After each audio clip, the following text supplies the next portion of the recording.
Oke, kali ini kita mau bedah sesuatu yang luar biasa praktis.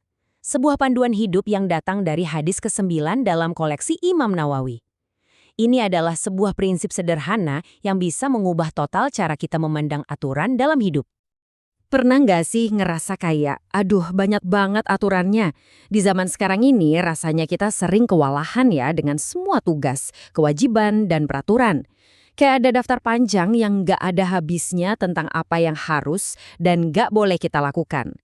Nah, gimana kalau ternyata ada satu kaidah simpel yang bisa bantu kita menavigasi semua itu? Hadis ke-9 dari koleksi Imam Nawawi ini bukan aturan yang ribet. Justru sebaliknya. Di tengah semua kompleksitas hidup, hadis ini menawarkan sebuah prinsip yang elegan, yang cuma terdiri dari dua bagian. Sebuah pedoman dasar untuk menyederhanakan cara kita menyikapi perintah dan larangan. Nah, ini dia jantungnya. Coba kita resapi pelan-pelan. Apa yang aku larang, maka jauhilah. Dan apa yang aku perintahkan, laksanakanlah semampu kalian. Singkat, lugas, tapi wah, dalam banget ya pesan dari Nabi Muhammad SAW. Di dalam kalimat sederhana inilah terkandung solusi untuk banyak kebingungan kita. Dan hadis yang diriwayatkan oleh Abu Hurairah ini tuh salah satu fondasi agama kita. Kenapa? Ya karena hadis ini jadi semacam jembatan antara aturan Tuhan yang ideal dengan kenyataan kita sebagai manusia yang punya banyak keterbatasan. Ini menegaskan bahwa Islam itu pada dasarnya adalah agama yang membawa kemudahan, bukan kesulitan. Oke, sekarang ayo kita bedah satu persatu kedua bagian dari aturan ini. Kita akan lihat kenapa sih larangan dan perintah itu diperlakukan beda banget. Nah, ini kunci buat memahami hadis ini secara utuh. Nah, disinilah bedanya kelihatan jelas banget.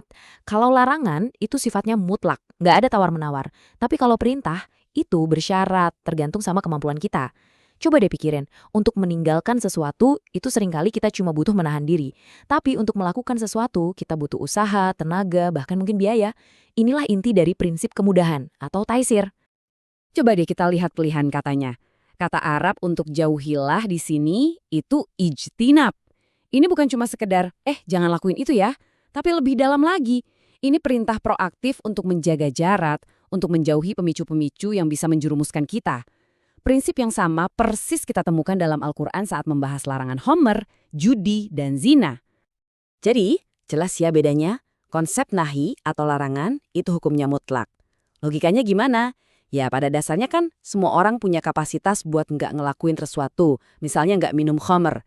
Sebaliknya, amr atau perintah itu bersyarat, karena untuk melakukannya butuh kemampuan yang beda-beda, seperti kemampuan fisik untuk sholat atau finansial untuk bisa berhaji. Dan prinsip ini tuh sebenarnya bukan hal baru loh, akarnya kuat banget di dalam Al-Quran, yang berkali-kali bilang kalau Allah itu nggak membebani di luar kemampuan kita. Agama ini adalah rahmat, bukan beban. Jadi, hadis ini seolah menjadi panduan praktis tentang bagaimana kita menerapkan ayat-ayat tersebut dalam kehidupan sehari-hari. Nah, yang menarik nih, prinsip sepenting ini ternyata lahir dari sebuah momen yang sangat spesifik. Sebuah kejadian yang ngajarin kita semua tentang bahayanya sebuah pertanyaan. Coba deh, bayangin situasinya. Nabi Muhammad sedang berkhutbah. Beliau baru saja menyampaikan kalau Allah mewajibkan ibadah haji bagi umat Islam. Pengumumannya jelas, singkat, tapi hal itu memicu sebuah pertanyaan. Dan inilah dia pertanyaannya. Apakah setiap tahun, wahai Rasulullah? Sang penanya, Al-Aqra' bin Habis, mengulangin pertanyaan itu sampai 3 kali. Tapi Nabi diam. Coba bayangin heningnya suasana waktu itu. Keheningan itu sendiri udah jadi pesan, sebuah peringatan, sebelum beliau akhirnya menjawab dengan tegas. Nah ini dia poin krusialnya. Di masa wahyu masih turun, pertanyaan-pertanyaan spekulatif itu bisa memicu turunnya hukum baru yang malah memberatkan. Sikap yang ideal saat itu adalah kami dengar dan kami taat. Nabi mengajarkan kita untuk tidak mencari-cari beban tambahan yang tidak perlu. Dan ternyata ini bukan fenomena baru. Nabi langsung mengaitkan perilaku ini dengan penyebab hancurnya umat-umat terdahulu. Sebuah pola yang bahaya banget, namanya kathratul masail atau kebanyakan nanya. Mari kita lihat contohnya yang paling terkenal.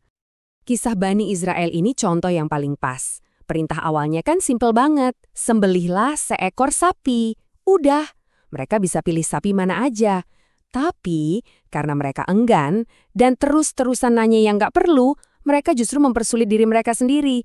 Setiap jawaban malah mempersempit pilihan mereka, sampai sapi yang dicari jadi super spesifik, mahal, dan hampir mustahil untuk dipenuhi. Oke, terus apa hubungannya semua ini sama kita di zaman sekarang?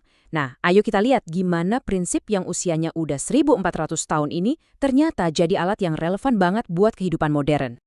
Coba kita lihat contohnya dalam kehidupan sehari-hari. Di dunia medis misalnya, pasien nggak bisa pakai air buat wudhu karena infeksi, bukan berarti dia nggak sholat, tapi dia tayamum. Perintahnya dilakuin semampunya.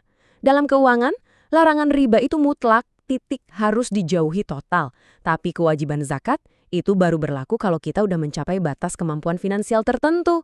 Dan di era digital, kita harus mutlak menjauhi gosip dan informasi sampah sambil fokus mencari ilmu yang bermanfaat sesuai kapasitas waktu dan energi kita. Jadi pada akhirnya, inilah tujuannya. Hadis ini ngebentuk karakter yang seimbang. Tegas, gak ada kompromi soal larangan. Tapi di sisi lain penuh pengertian dan realistis soal keterbatasan kita dalam menjalankan perintah.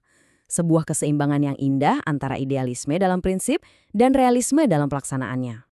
Sebagai penutup, hadis ini ninggalin kita dengan sebuah renungan yang penting banget, terutama buat kita yang hidup di zaman sekarang. Di tengah lautan informasi yang gak ada habisnya ini, kita harus pintar-pintar milih. Pertanyaan mana sih yang benar-benar layak untuk diajukan? Mana yang akan membawa kita pada kebaikan? Dan mana yang cuma akan menambah kerumitan yang tidak perlu? Sebuah pertanyaan yang sangat relevan untuk kita semua.